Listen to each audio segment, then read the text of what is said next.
Mark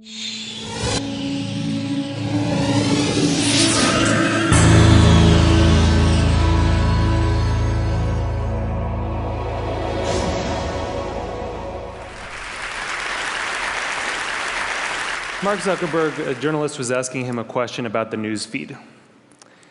And the journalist was asking him, why is this so important?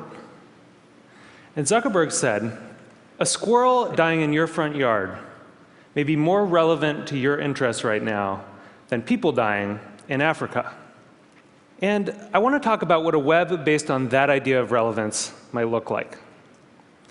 So when I was growing up in a really rural area in Maine, the internet meant something very different to me. It meant a connection to the world. It meant something that would connect us all together. And I was sure that it was going to be great for democracy and for our society.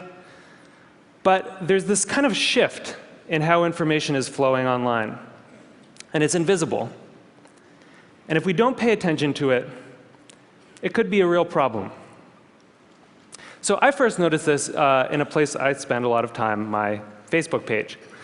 I'm progressive politically, big surprise, but I've always gone out of my way to meet conservatives. I like hearing what they're thinking about. I like seeing what they link to. I like learning a thing or two. And so I was kind of surprised when I noticed one day that the conservatives had disappeared from my Facebook feed. And what it turned out was going on was that Facebook was looking at which links I clicked on. And it was noticing that actually I was clicking more on my liberal friends' links than on my conservative friends' links. And without consulting me about it, it had edited them out. They disappeared. So Facebook isn't the only place that's doing this kind of invisible algorithmic editing of the web. Google's doing it too.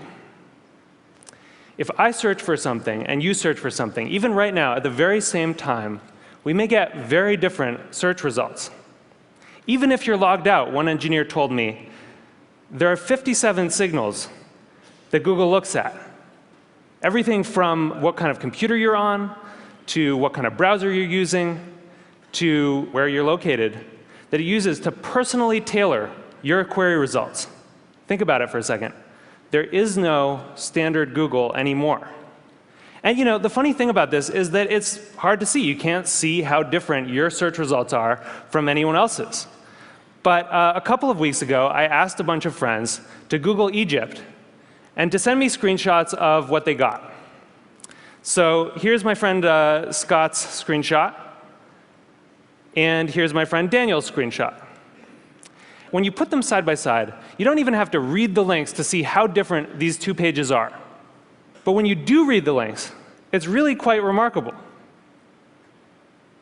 Daniel didn't get anything about the protests in Egypt at all in his first page of Google results. Scott's results were full of them. And this was the big story of the day at that time. That's how different these results are becoming. So it's not just Google and Facebook either. This is something that's sweeping the web. There are a whole host of companies that are doing this kind of personalization. Yahoo News, the biggest news site on the internet, is now personalized. Different people get different things. Huffington Post, the Washington Post, New York Times, all flirting with personalization in various ways. And where this moves us very quickly toward a world in which the internet is showing us what it thinks we want to see, but not necessarily what we need to see. As Eric Schmidt said, it'll be very hard for people to watch or consume something that has not, in some sense, been tailored for them. So I do think this is a problem. And I think if you take all of these filters together, if you take all of these algorithms, you get what I call a filter bubble.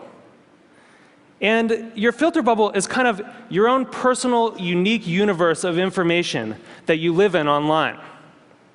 And what's in your filter bubble depends on who you are, and it depends on what you do. But the thing is that you don't decide what gets in. And more importantly, you don't actually see what gets edited out. So one of the problems with the filter bubble was discovered by some researchers at Netflix. And they were looking at the Netflix queues, and they noticed something kind of funny that a lot of us probably have noticed, which is there are some movies that just sort of zip right up and out to our houses. They enter the queue, they just zip right out. So Iron Man zips right out, right? and waiting for Superman can wait for a really long time. What they discovered was that in our Netflix queues, there's kind of this epic struggle going on between our future aspirational selves and our more impulsive present selves. You know, we all want to be someone who has watched Rashomon. But right now, we want to watch Ace Ventura for the 4th time. So the best editing gives us a bit of both. It gives us a little bit of Justin Bieber and a little bit of Afghanistan. It gives us some information vegetables. It gives us some information dessert. And the challenge with these kind of algorithmic filters, these personalized filters, is that because they're mainly looking at what you click on first, you know, it can throw off that balance. And instead of a balanced information diet, you can end up surrounded by information junk food. So what this suggests is actually that we may have the story about the internet wrong. In a broadcast society, you know, this is how the founding mythology goes, right? In a broadcast society, there were these gatekeepers, the editors, and they controlled the flows of information. And along came the internet, and it swept them out of the way, and it allowed all of us to connect together, and it was awesome. But that's not actually what's happening right now. What we're seeing is more of a passing of the torch from human gatekeepers to algorithmic ones. And the thing is that the algorithms don't yet have the kind of embedded ethics that the editors did.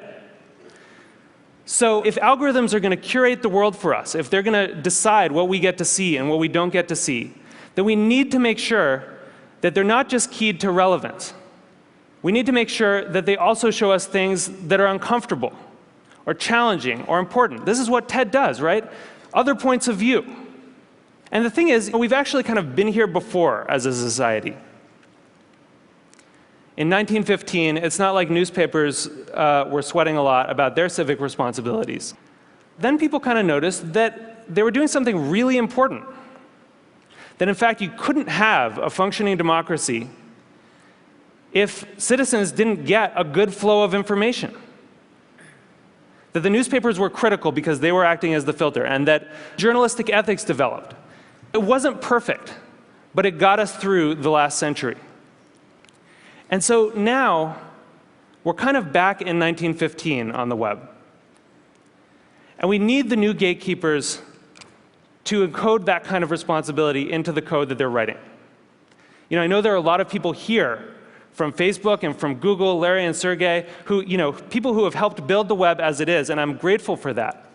But we really need you to make sure that these algorithms have encoded in them a sense of the public life, a sense of civic responsibility. We need you to make sure that they're transparent enough that we can see what the rules are that determine what gets through our filters. And we need you to give us some control so that we can decide what gets through and what doesn't. Because I think we really need the internet to be that thing that we all dreamed of it being. We need it to connect us all together. We need it to introduce us to new ideas and new people and different perspectives. And it's not going to do that if it leaves us all isolated in a web of one. Thank you. Thank you.